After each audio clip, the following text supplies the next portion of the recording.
Okay, so like I mentioned, orientation took place during FSP, the freshman summer program. And the reason why I mention that is that while I had already met a couple people just by virtue of being in FSP, the freshman summer program, um, when orientation happened just a week or two after, that was more people came to campus and more people were going to keep coming for their orientation session. I remember there being about maybe 12 or 13 different sessions. And just to give you a bit of context. So again, the timing of all of this is a little interesting, but I'm trying to go in order. So, or is a little fuzzy rather, because again, it's been more than 10 years. And so, anyway, so orientation, scavenger hunt, right? Lots of fun, lots of all of us kids who are just barely 18. A couple of us ain't even 18 yet. And we are like here for college, right? By the way, my year, the year that I was accepted, if I remember correctly, UCLA over accepted about 1,000 extra kids. So what I mean by that is that 1,000 more people, students who were accepted, ended up signing a statement of intent to register. So that meant that one of the dorms that they were planning to demolish, they ended up keeping up because they needed all that extra housing because of all the extra students that they did not anticipate on signing on. So again, I've already mentioned that my high school class was insanely competitive. Apparently my college one was as well. And actually, every year things only get more and more and more and more and more and more competitive. And I will come back to that. But anyway, so freshman orientation at UCLA was when I met, we're gonna call her Jane. Jane is a little blonde girl who, not to give away the story, but plays a huge part in this story.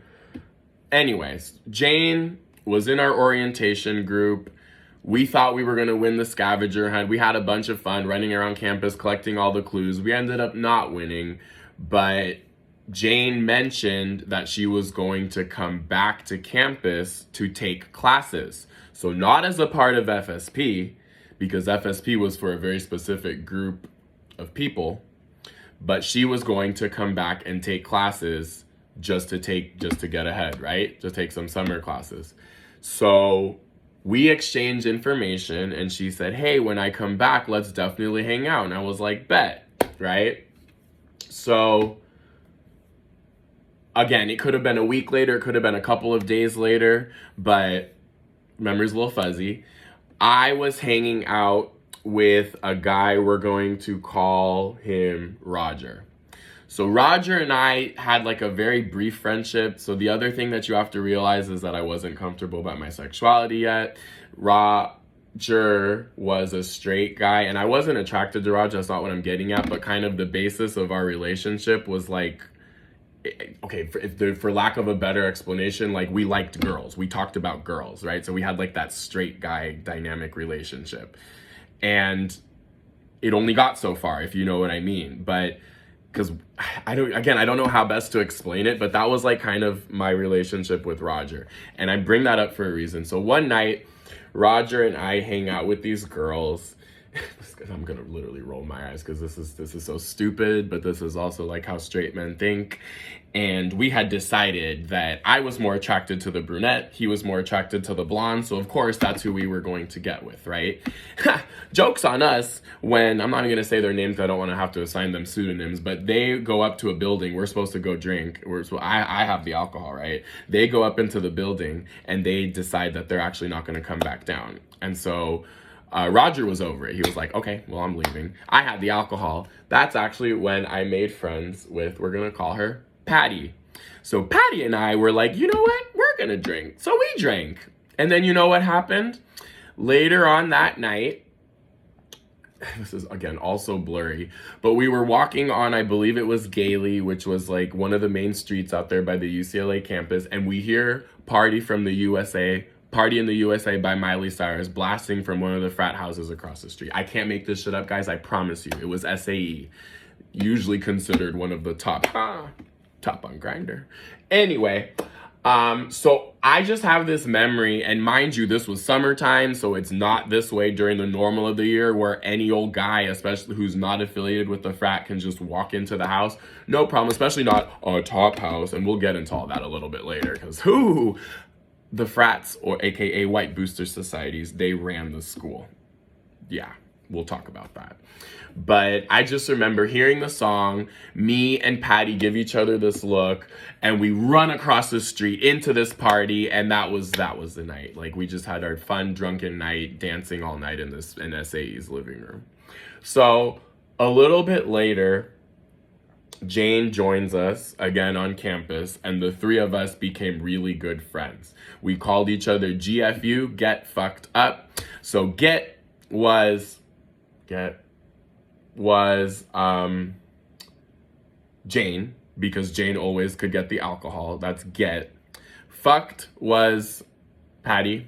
I don't gotta explain that, but it was really, we were all hoes. And then up was me, because I'm tall. And these were two tiny little girls, each about 5'2". So we were quite the spectacle, okay? 5'2", 5'2", 5'1.5", 5'2", and then 6'4", right?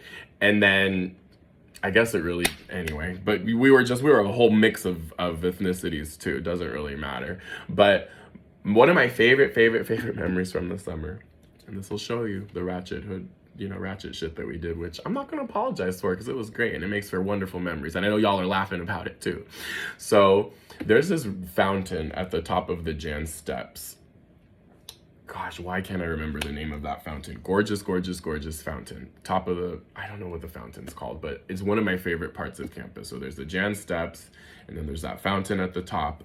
So people, of course, go and throw pennies at the fountain. It's also a very popular place to go and take your graduation pictures. So what did we decide to do one night? We decided to hop in the fountain and collect pennies. Just enough pennies for, and this is going to show you how long ago this was, just enough pennies for each of us to get a Diddy Reese sandwich, which, if I'm not mistaken, at the time were all of $1.50. So Diddy Reese was a cookie shop that made these ice cream cookie sandwiches that were, again, all of $1.50. So we hop in the fountain, collect our pennies. Jane sacrificed her shirt so that we could collect the pennies, because she was wearing a sports bra. I remember that. We're laughing off our asses, okay, collecting these pennies and then walking into campus and walking into the village, right, Westwood Village. And the way it works, which in a college town, I don't know why they did it this way, because you should definitely make sure you have the money, make sure that the people have the means to pay before you make the food. But I just remember we each made our sandwiches, and then when we get to the time to pay, we show them the pennies. And the workers, their response was absolutely hilarious. Their response was literally, oh my God, take the sandwiches, but like we can't accept. They were like offended by the pennies. Like they couldn't accept the pennies, or like, we can't take these pennies. Like, we're sorry. Keep the sandwiches. It was absolutely fucking hilarious. That was one of my favorite memories. And then the joke is that the pennies went into Jane's boob fund. We'll talk about that. Jane spent her entire freshman year saving up to get a boob job. And we will absolutely talk about that a little bit later, but I don't want to get ahead of myself.